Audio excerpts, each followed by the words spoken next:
Okay. Now I'd like to introduce John Sider, who's Ben Franklin's Director of Second Stage Capital. He's going to moderate the discussion with our guest speaker. John, go ahead. Thanks, Jill, and thank you so much, everybody, for joining us.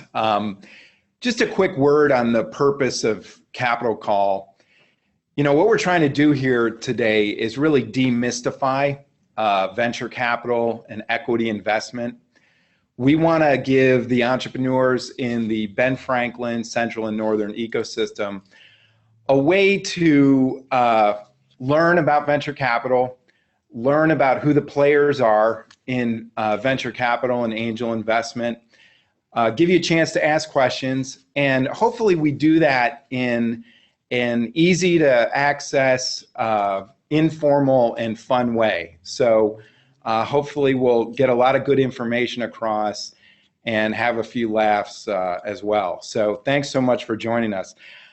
We've had a great start of these capital calls. We had Catherine O'Neill from Broad Street Angels and Jumpstart Angels in New Jersey. We had Doug Patillo from Leading Edge Ventures, and I'm really excited today to have Holly Flanagan from Gabriel Investments. Couple of reasons. Holly is very active in the early stage ecosystem in Philadelphia and the surrounding area. You see her at all the events, and she's just one of the most open and accessible, straightforward people. And then I really find Gabriel Investments to be really interesting. We're going to hear, you know, it's a little bit of a unique model. And I really like, they have a very active outreach to companies, and they take a close look at a lot of companies in a way that I think is very positive for the ecosystem. They, of course, are very selective on their investments, but they bring a lot of folks in to take a look. And I think all of those folks are better for that interaction with Gabriel. So really excited to have Holly and Gabriel represented today. So let me just say one quick word about Holly. She's a very interesting person. She has 20 years of experience with 4 different venture-backed companies, increasing roles of responsibility in sales and business development, managed a lot of large channel partnerships for those companies. Several of them had significant exits.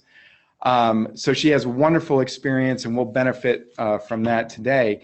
But she's also an Eisenhower Fellow, which is a very prestigious fellowship out of Philadelphia, an international fellowship, not unlike Fulbright or some of the other international fellowships. And she was recently studying entrepreneurship and investments and how those things intersect with women entrepreneurs in China. So I'm hoping we're going to hear a little bit about that, because I think that's absolutely fascinating. So Holly, I'm going to shut up here and let's get you talking. Why don't we start things off with having you give us a good overview of Gabriel Investments and a little bit about yourself. Great. Well, thanks. Thanks for having me. Thanks, John. Thanks, Jill. That was a much nicer overview of myself and our firm than I probably would have done myself. So I'll just add in a couple additional details. So again, thanks for having me. A little bit about Gabriel Investments. We've been around for about almost 6 years now. Yeah, almost 6 years now, I guess 5.5 years. And what makes us unique in the model that you described, John, is that the group are all entrepreneurs. Some of them are still entrepreneurs, some of them are no longer in operating roles, but by and large, all of our group are operators. And so we look at investments a little bit different. I'm not sure if it's right or wrong, but we definitely look at it from an operating perspective. So the companies that we typically invest in are between their seed and Series A stages. They are launched, they have some customers, they have some level of traction, some revenues. They're in a multitude of sectors. We prefer to invest in companies where we can understand the problem and hopefully have some experience in the sector, but we're fairly opportunistic. I will say that we don't invest in things that require FDA approval, that are really in bio or pharma, mostly because we just don't have the experience, and it's a very different kind of investment. We do look at healthcare IT, that we haven't really made an investment there. We have a partner who is involved with PenMed, so we tend to look at a lot of investments there. But we haven't made an investment in that sector, although we're open to looking at things in that sector. And generally, we'll look at anything else, so long as, again, there is some level of traction. In terms of how we get involved with our companies, we have about 30 companies in the portfolio now. We get involved with them in a multitude of ways. In some cases, we're very active, especially companies where we think we can add value. We don't need to be active with all of our companies. We don't want to sit on all the boards. There aren't that many of us, but where we can add value, we certainly want to get more involved. So our involvement ranges from helping out through using our network. We do have a few companies that actually live with us, which I always say to people, if any of you have heard me speak before, you've heard me say, you don't necessarily want to live.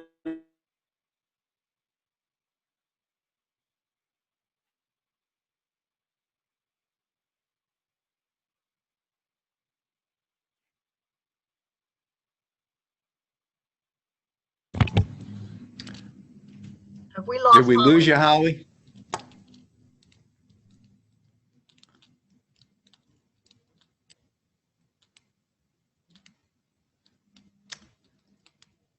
Holly, can you hear us? Jill, I don't know if you're seeing what I'm seeing, but it looks like her screen has frozen. It does look like her screen has frozen. Okay, well, we'll see if we can get her to come back up. She's signed out. She'll be signing back in again, and then hopefully that will take care of the problem. So if everybody will just stand by.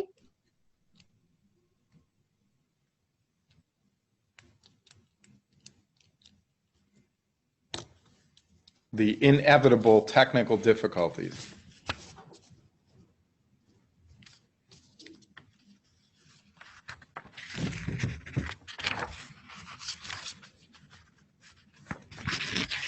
So while we're waiting for that,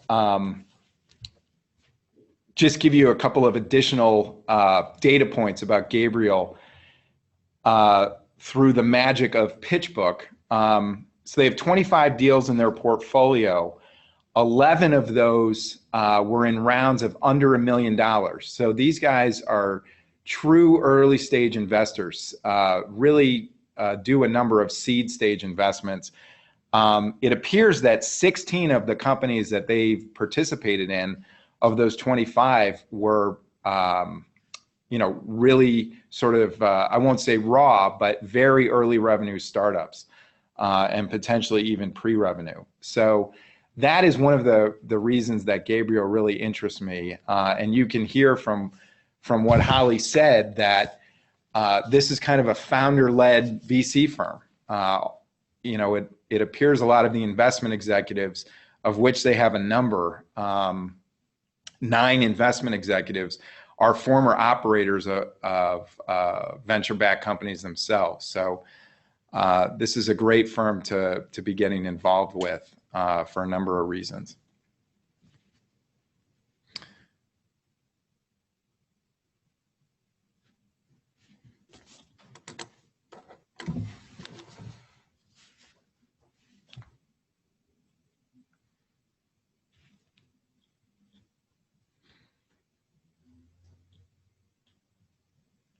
If I had venture capital or angel investor jokes, I would tell them right now, but I don't have any, unfortunately. If anybody has my cell phone number, you're welcome to text me.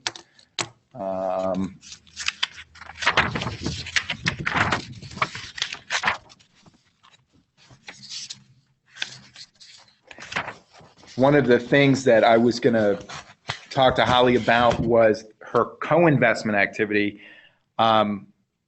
These guys have co-invested with over 20 different firms.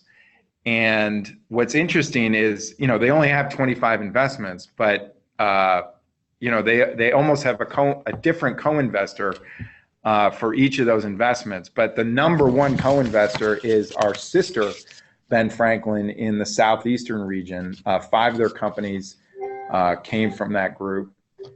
And they also have experience with Comcast Ventures, which is something I'm interested in asking Holly about. Oh, okay. What's your name? And I'll tell you what, give me your email address and I will send it right to you.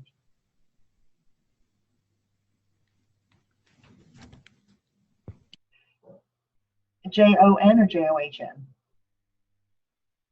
At useed.org. Okay, I will send you that right away. Certainly.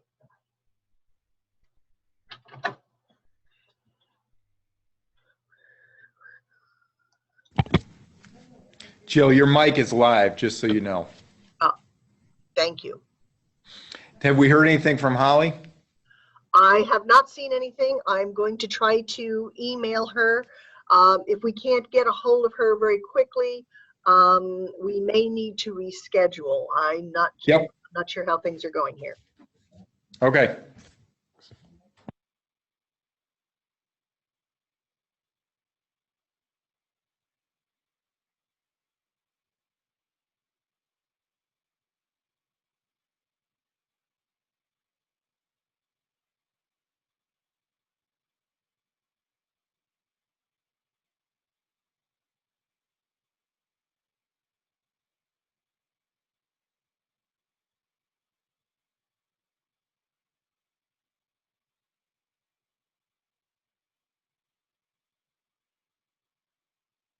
Oh my God, that was so bizarre. I apologize. So I was talking about Gabriel. I think I was talking about what sectors we invest in. Our typical investment is usually somewhere around $500,000. We have done less, we've done more.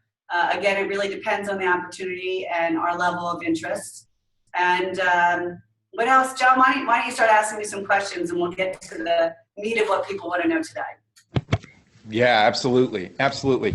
So you mentioned and indicated a little bit about the uniqueness of Gabriel. Can you tell us a little bit about the formation of Gabriel Investments? So Gabriel, doing a little research, is the name of an angel. Is that purposeful? Are we to get a sense that this is an angel type fund? Tell us a little bit about the genesis. Sure. So it is, yes, it is the name of an angel. It is a bit of so there is a fund, but there are lots of angel investors. And so we're a bit of an anomaly. So we invest both as a group, and then there are also people that invest alongside of us. We have lots of friends that attend many of our pitches that will invest on their own outside of what we do as a fund. The group is also, while we will decide investments on behalf of the broader group, we will also do things sort of what we consider as a side pocket. So people will make their own investment decisions outside of that. So the good and the bad of that is, because we're unique, I think that gives people a lot of different options the way that they will work with us. The thing that I always like to tell people is that while we are a fund, we are a self-capitalized fund. Our LPs are our colleagues. And so we don't have the same pressures as a typical fund in terms of having to disperse capital. So in a typical fund situation, you're raising capital, you have a fund, you have very limited time in order to get that money working for the fund in general. Our fund is patient because it's our own capital. And so we like to wait for the right investments. We won't rush an investment, although we do make a fast decision, which we'll get into as well around our process. But it is a little bit different than most funds exist out there. Yeah. So while I was tap dancing a little bit in our airtime, I was saying that I pulled the PitchBook profile of Gabriel, and you guys have it appears 24 investments or 25 investments in your portfolio. Is there a sense, given that you're not necessarily capitalized up front, and you're not, doing a number of successor funds. Is there a sense of when Gabriel is done, when the portfolio is full and you've gotten all the investments that the team can handle? You're off to a fast start with the current 25, but do you have a sense of how much longer this will continue?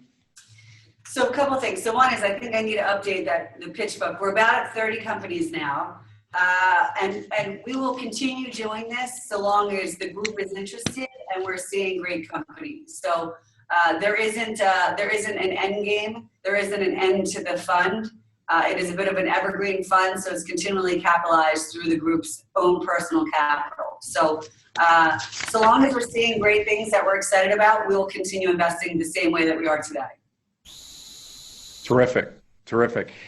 And Holly, let's talk a little bit about you. Can you tell us a little bit about this Eisenhower Fellowship? Absolutely fascinating. Sure. Actually, I'll put a plug in for Eisenhower Fellowships. It's an amazing organization. It's headquartered here in Philadelphia and has been around since the 50s. There was a group of high net worth individuals that gave President Eisenhower a gift of a peer-to-peer exchange program where they would fund executives in the United States to go travel the world and investigate and explore different topics. And they would fund people from around the world to come to the US every year. So they've done that since the 50s. I happen to be of a cohort of about 10 of us that went to China 2 years ago. Everyone's studying very different things. The group was extremely impressive. Most people studying really deep world issues around hunger and education and poverty and immigration. And I was studying investment, and as you mentioned earlier, the impact of investment in entrepreneurship, particularly on women entrepreneurs in China. And I'll just say, women in China have the same issues as they do in the US. Maybe theirs are thousands of years old, their cultural issues around women in the workplace, but it was a fascinating experience. I would encourage everyone to check out the fellowship or be able to maybe touch the fellows in some way as they experience time in the US or abroad. Terrific, terrific. Is there any single thing that you learned in that experience about what China is doing to increase the level of women entrepreneurs? Well, what I would say, it's not there. Well, one thing that isn't great is there's not a spotlight on trying to create initiatives around diversity. But I think more broadly, what it is encouraging is it's not women versus men. It's just a broad push towards innovation. So in China's movement around being, a place where you pay for very specific services, it's become a mandate, a really strong mandate countrywide to find ways to innovate and create new ways of thinking. So there is a lot of venture happening in China and a lot of innovation. And I will tell you, in terms of things where they're really, I would say, leapfrogging some of what we're doing is, in the mobile space. When you think about what they can do on their apps within a mobile device like WeChat, it's pretty staggering what they're doing, outside of the desktop and getting really to mobile in a meaningful way. Yeah, something of a leapfrog effect, just going right to that infrastructure rather than kind of all of our installed base of wires and lines and things like that. Well, thank you for sharing a little bit about that. That's really interesting. So let's talk a little bit about Gabriel's investment process. Just to kick that off, generally from your first conversation with an entrepreneur to sending a check, how long a process is that relatively? So because we're operators, we don't like to take a lot of time from the entrepreneur. So I'll just walk you through our process. We typically start with a conversation with me. And if I think that it's a good fit for the organization, then what we'll do is that we'll arrange a meeting. And we meet with companies once a week. Our investment committee meets with companies. There are usually somewhere between 3 and 6 of us at that meeting. The meetings are half an hour. And one of the things that we do that might be different than other investment firms is we like to talk about the financials of the business. what I like to say is in a half an hour, you can't cram an hour's worth of material. So a 10-page PowerPoint is usually sufficient. And what we'll do is that we'll ask you to bring some financials of the business. And again, it's a methodology that we really like because we're operators and we're very numbers focused, and it gives us a lot of insights into how an entrepreneur thinks. So the financials that we like to look at are very simple. They're the top line and the bottom line of the business and the cash needed to operate the business. And we like to look at that sort of what have you done over the last 6 months and how do you think about that on an annual basis this year and the next few years. And again, a lot of that is we don't necessarily, when I say we don't necessarily, we know that those numbers aren't typically exactly hit the way you might project them today, but it gives us a sense for how the entrepreneur thinks about the business, how they're planning for the business, how they might staff for the business, how they might spend the money that we're considering investing. So that's important to our group. It's not important to every group, but I definitely give entrepreneurs a heads up that's going to be important, and you would be surprised at how many are unprepared for those kinds of questions. But in that half an hour, we're trying to get a sense for what the company's doing, how they're doing it differently, how they'll get to market, or how they've gone to market so far, and how that might be unique versus other people in the market today. After that meeting, we'll conduct due diligence if it's something we're interested in. And due diligence at the stage that we're investing, let's be honest, there isn't a ton, because they're so early, there isn't a ton that you can do. So the kind of due diligence that we like to do is maybe a more thorough look at the financials. We'll do due diligence of sorts on customer references. So we'd like to talk to customers, and it might be 3 customers, it might be 5 customers, but for us, it's a couple things. One, it's why did the customer pick this company versus other options they had? How has the company performed based on what they sold the customer on?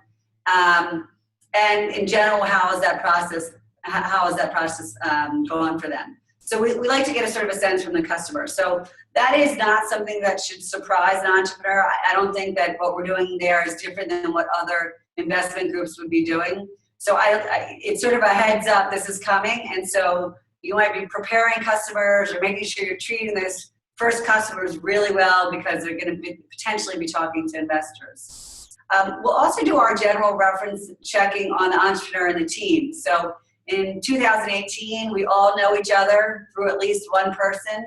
And so we're probably asking, if we don't know the entrepreneur personally, we're probably trying to get a sense for the entrepreneur or their team through other people that we know. And it could be through their current investors, prospective investors. It could be through other people that we know in our network. And then we're doing our own general homework on the sector, what we know about the business, what we know about maybe other businesses in the sector. So if we know other companies that might be somewhat vertical or playing in that space, we might be asking them their advice. For example, if it's something in healthcare IT, we might be going to Penn on our own and saying, is this the kind of thing that you're thinking about? Is this a problem that you're truly solving? How big a problem is this? How have you solved this in the past? So we're doing a number of things, but again, at this stage, there's only so much due diligence that you can do.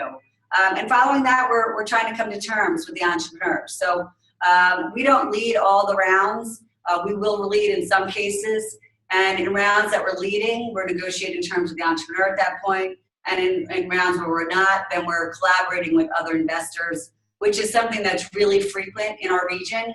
And because we work with lots of the other investment firms around the region, we work closely with them on terms and due diligence as well, which is actually a good point. Where we can leverage due diligence from someone else, we'll absolutely do that. We recognize that we don't want everyone calling the entrepreneur's customers. We don't want to risk those customer relationships. So where we can leverage someone else, we will absolutely do that. So sorry, that was a long answer. I would say soup to nuts. That's happened as fast as a few weeks and as long as several months. We're not hobbyists, so we're not doing this and trying to spend a lot of time, too much time or more time than necessary. I think because we're operators and we know how painful fundraising is, our goal is really to get the entrepreneur back to work as soon as we can. And so the faster we can make a decision or come to terms, we're eager to do that. Terrific, terrific. That's really that's relatively fast compared to some of the other folks that we've talked to, and I think that's something that I think most entrepreneurs appreciate. So that's terrific. Couple of things to unpack in what you said. Talked a little bit about terms. Can you just sort of off the cuff, what would you say the middle of the fairway terms are for your portfolio? And no doubt, it depends from deal to deal, but are you typically taking preferred, shares? Are you doing a one-times liquidation preference? I mean, what does a typical set of terms look like for what Gabriel's interested in? Right. To your point, I'm not sure there's a specific, not a real typical investment, but we prefer equity. We've done convertible notes. We'll only do a convertible note if there's a cap on it, which is essentially creating a valuation. We'd like a preferred position. If we can get a liquidation preference, we'll always prefer that as well. In terms is going to be your next question is, again, it really depends on the stage, where the company is, where they are with revenues. For us, it is about revenues more than number of points of data in terms of what we're looking for.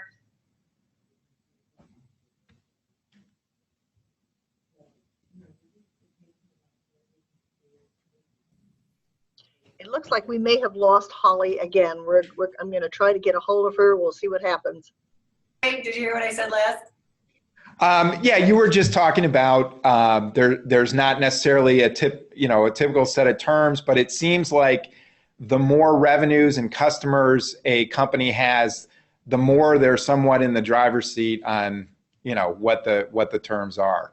Is that fair? Right. Yeah, absolutely. In fact, we encourage companies to bootstrap as long as you can, and be in the driver's seat when you go to fundraise, have customers, have traction. It will make the process faster and easier. The investment will be more in more demand. That's where we're most excited. The other thing I would mention is where we're really excited about an investment is when a company can articulate the cost to acquire a customer. So they've tried some different marketing tactics. Some have worked, some probably haven't worked. That's totally acceptable. But where they have some success and they can articulate the metrics around the cost to acquire, it's something that we like because it's something that was important to us in the businesses that we ran prior. And then in relation to that is the value of that customer over time. So if you know how much it costs to acquire them and you know how valuable they are, then that is a ratio that will help you in all pitches that you do.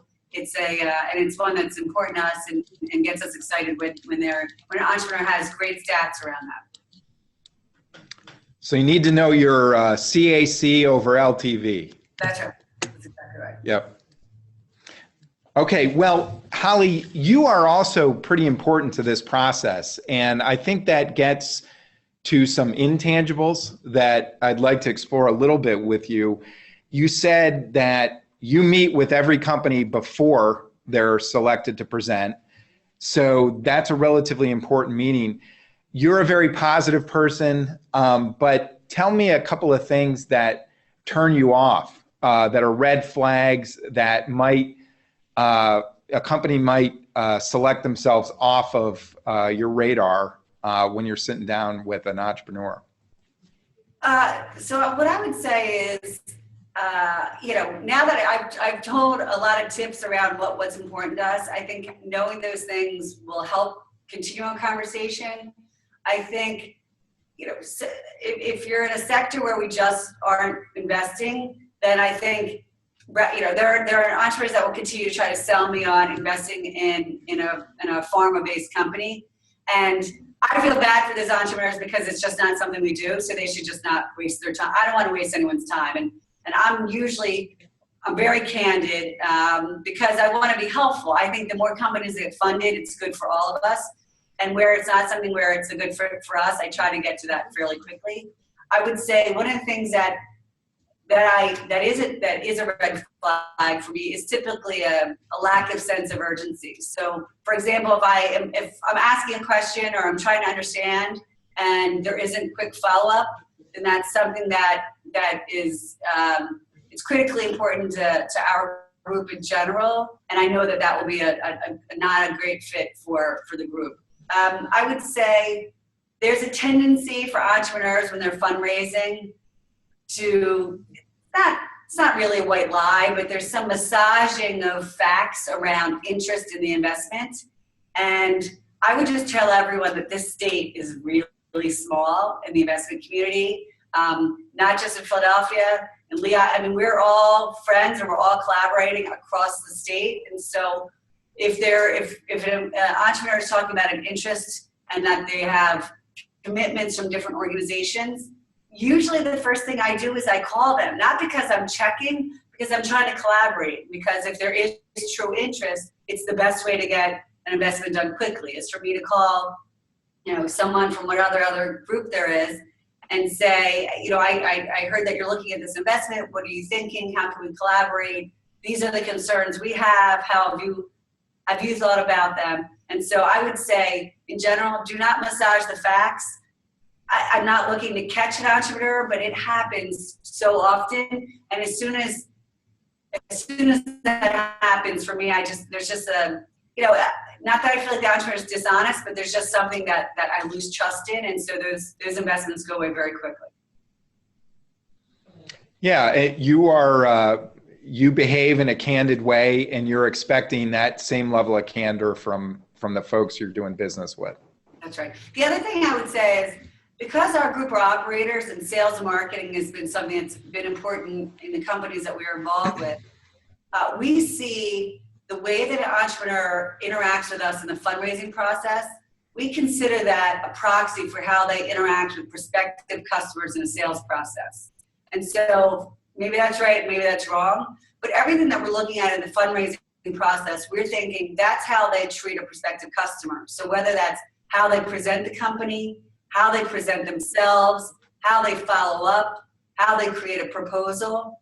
And so where there are glitches in the fundraising process, for us, it's indicative of how they're trying to sell a customer. And so, we've had entrepreneurs who I've met with and I've had a great meeting who then come into our environment and they're chewing gum, or they can't get the computer working, which I know I shouldn't throw stones considering our internet today. But you would be surprised, and I think part of so I think I would just say some of that is obvious maybe or intuitive, but maybe not to everyone. So when you're talking to an investor, know that they're thinking everything you're doing in that conversation is how they actually run their business. Are they on time? You would be shocked at how many people are not on time, and we are in a big building, so it does take some time. You walk in, you have to show your license, you have to get on the elevator. I mean, that doesn't take that much time, but you would be surprised at how many people are late. And it's already, I will tell you, companies that show up late to our investment meetings are already know before they walk in the door. Interesting. That's interesting. Yeah, that makes sense. There's an element of partnership to equity investing that is not true of debt finance, where that's more transactional. You're assessing these intangibles. So being late, chewing gum, being sloppy in general, that's sort of, as you said, a proxy in your mind of what this partnership is going to be like. And your LPs or your investment professionals are mainly operators. And so they understand what it takes to run a business, and they're looking for the qualities and characteristics that are going to be successful. So that makes sense. One of the things that, as you know, entrepreneurs fixate on a lot when fundraising is valuation and how to talk about that and how to think about it. Do you have any advice for entrepreneurs who are raising rounds? it is hard to value early stage companies. It's obviously a negotiation, but just along the theme of being candid, being open, being honest, some of the things that you guys are looking for. Tell me a couple of things about valuation that makes sense to you. Yeah, absolutely. So I do think, so a couple things. One is we expect the entrepreneur to have a valuation in mind or a range of the valuation. And partly that's from a methodology perspective. Do we think about it the same way? And part of that is, are we just out of the realm of how we might work together? So if a company comes in that has very little revenue and in their mind they have a pre-money valuation of $20 million, for us it's just are we aligned in terms of how we think about things? And we would just, for us it just wouldn't be an investment we'd be interested in no matter what they were probably doing. So I think part of how an entrepreneur has to think about valuation is a couple ways. One is, where are they in terms of attraction? And how do they look at the market that already exists? So the market in many cases, in almost all cases, will really determine what the valuation is, what investors are willing to pay. So I think getting a sense for what other companies already exist out there, maybe who are the buyers of companies like this, and what are the multitudes or multiples that they've bought. So you should already know that, right? So if I'm getting a venture investment, I'm considering at some point I need to pay back the investors, and I'm going to do that through an IPO, or I'm going to get bought. And I'm going to be looking at who are those potential buyers, and are they buying? Do they actually buy?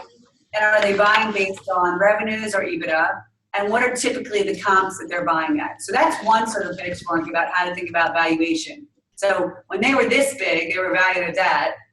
I'm this big, how should I be valued? But I also think it's more art than science at early stage. So typically what we're seeing are companies valued somewhere between, like I said, I really think it's sort of between $2 and $5 million is typically what we're seeing. And I think you need to be prepared to throw a number out there and have some rationale around that. And it may not be the final number, but I think part of what's important for us is an entrepreneur has the confidence to come in and say, not say something that's crazy, but something that's meaningful and thought through. And, we're looking at a valuation that's between 3 and 5 based on X, Y, and Z. And I think just having a little bit of knowledge and some confidence around what that number will be, it doesn't mean that we're going to say no off the bat because we don't agree with that range. I think it gives us, again, a better understanding. It's a lot of that conversation early on is a look into what the entrepreneur's thoughts are around the business and the opportunity around the business. So again, I feel like that was a bit long-winded. And again, it's not precise in early stage, but at least hopefully that gives a little bit of insight into what we're looking for. Yeah, I mean, you talked about a range of 2 to 5 million in general, which, certainly I've heard that before and seems to be where the market is for seed stage opportunities. And the idea that show your work, how did you arrive at your valuation? Everybody knows that there isn't an exact formula, but you ought to have some data that backs it up and how that fits into the ultimate exit and opportunity for investors.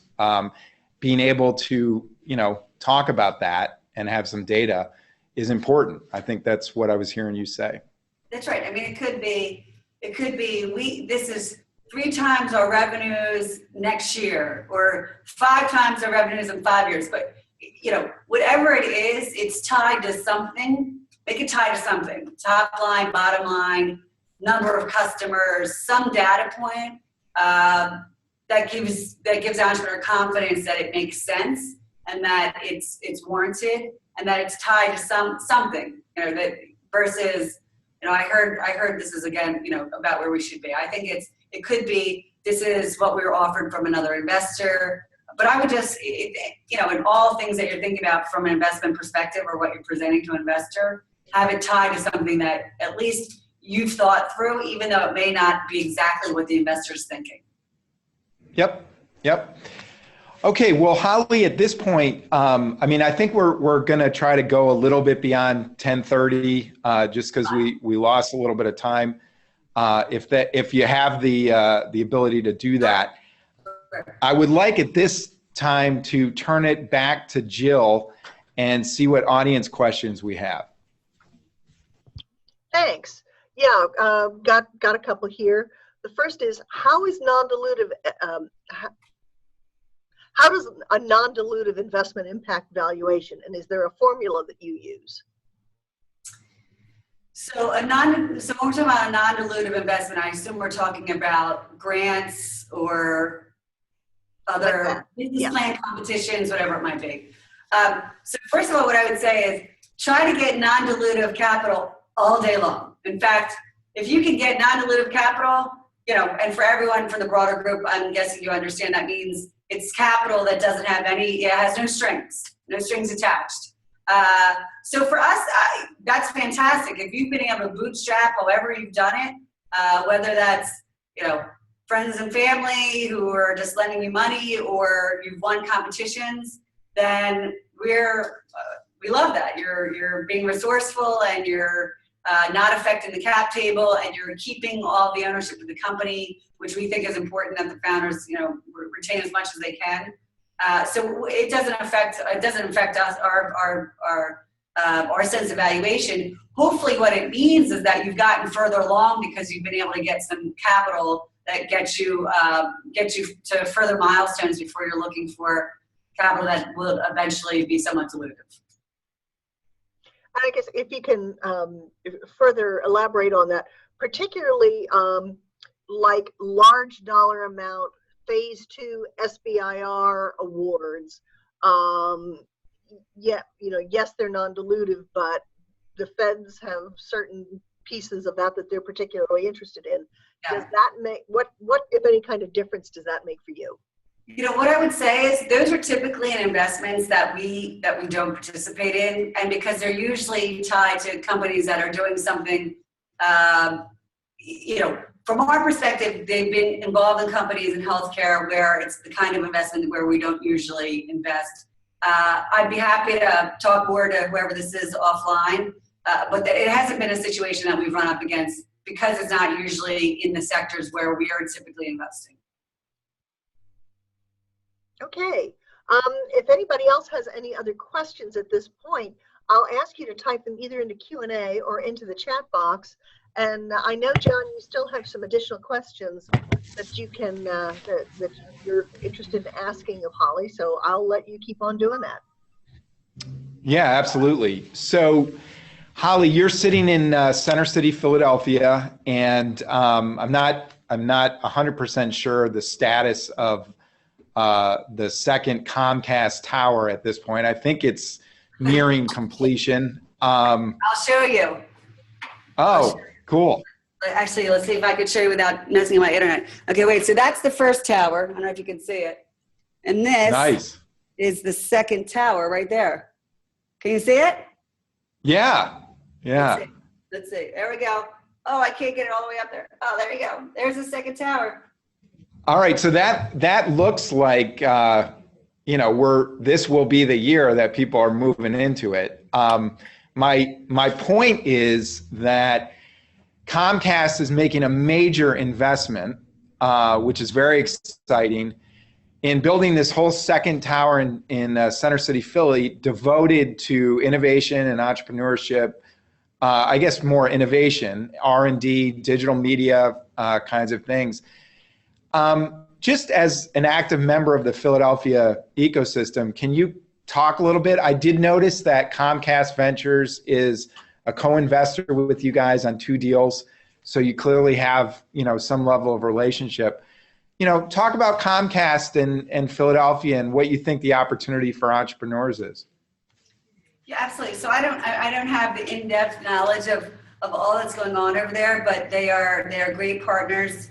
We're really excited about the new Techstars incubation or accelerator that I guess just launched. I guess they're taking applications now.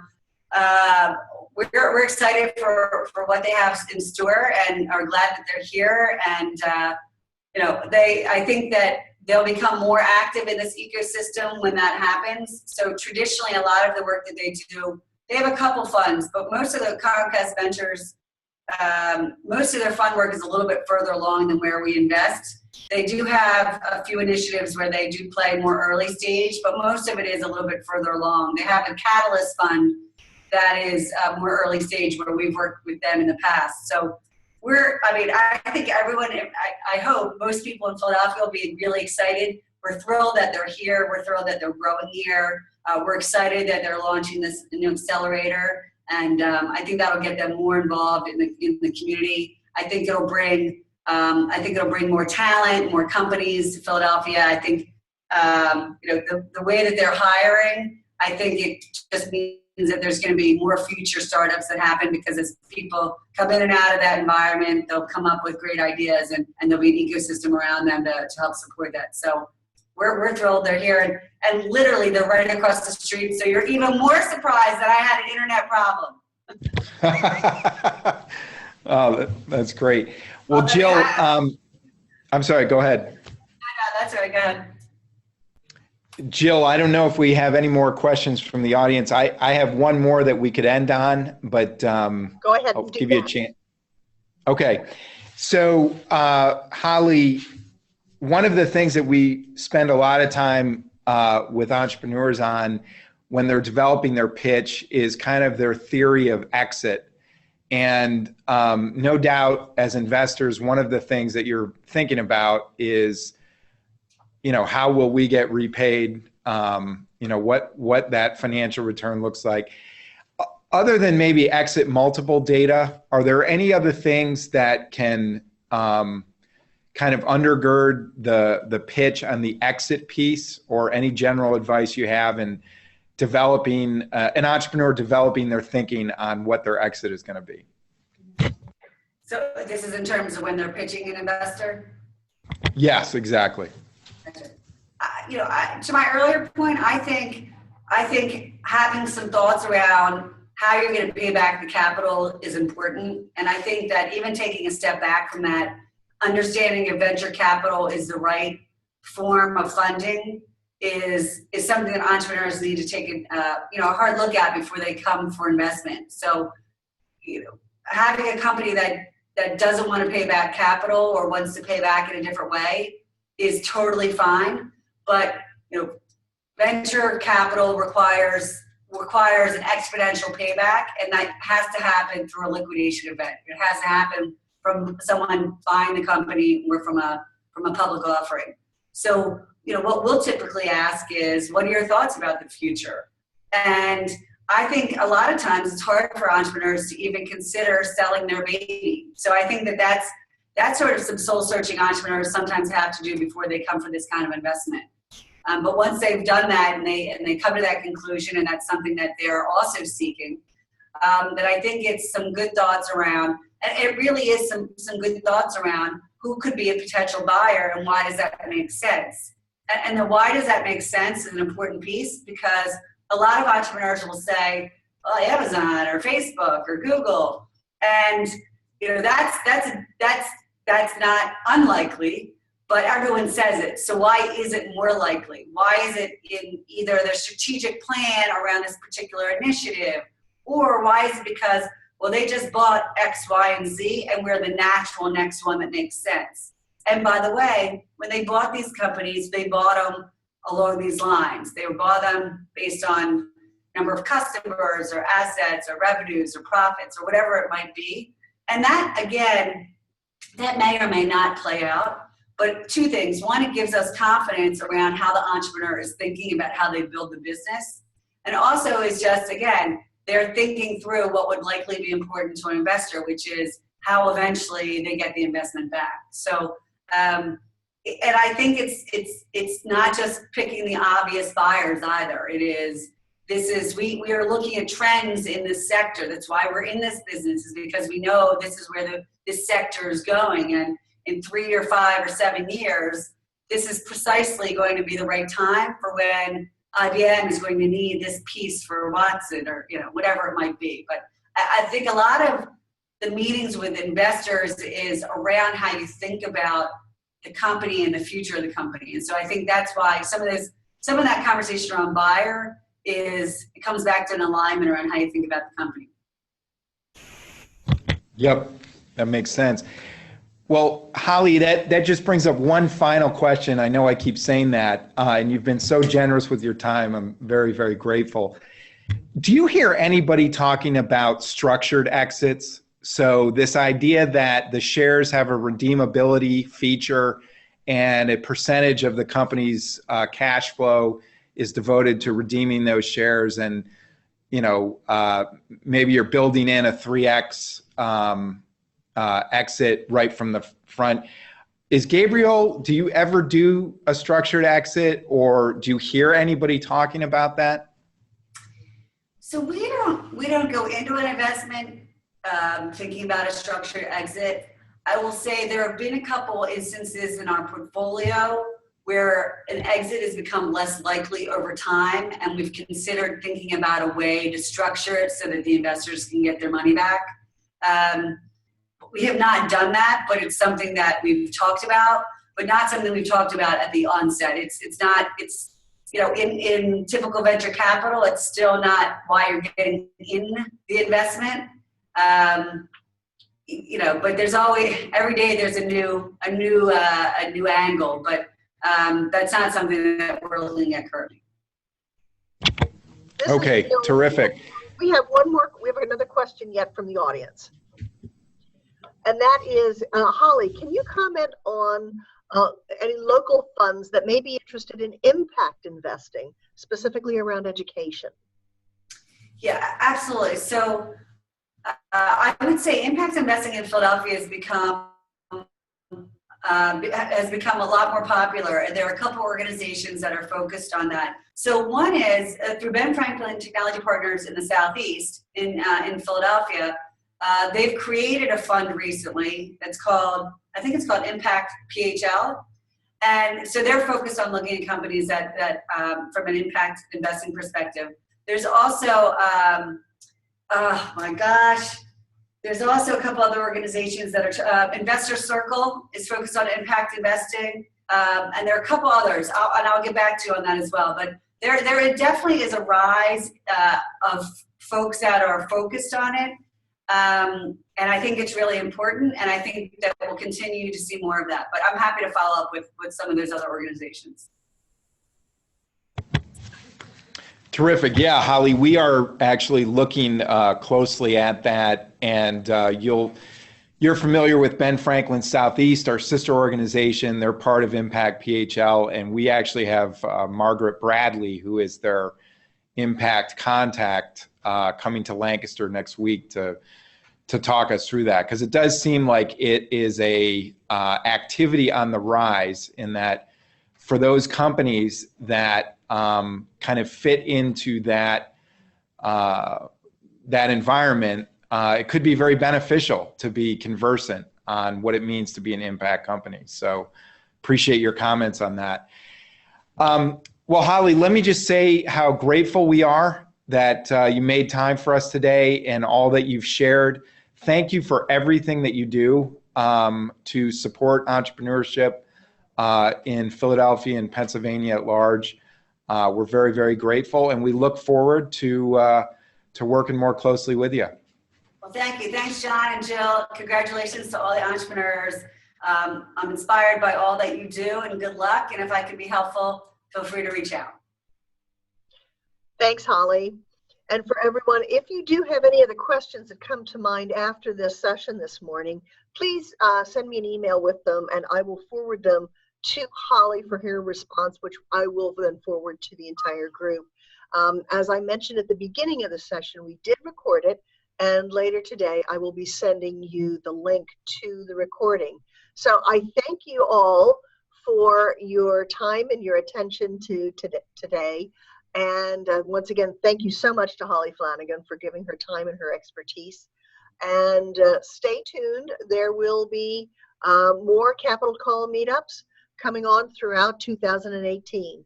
So thank you, John. Thank you, Holly. Thank you all for attending, and have a good rest of your day. Take care. Bye. Bye-bye.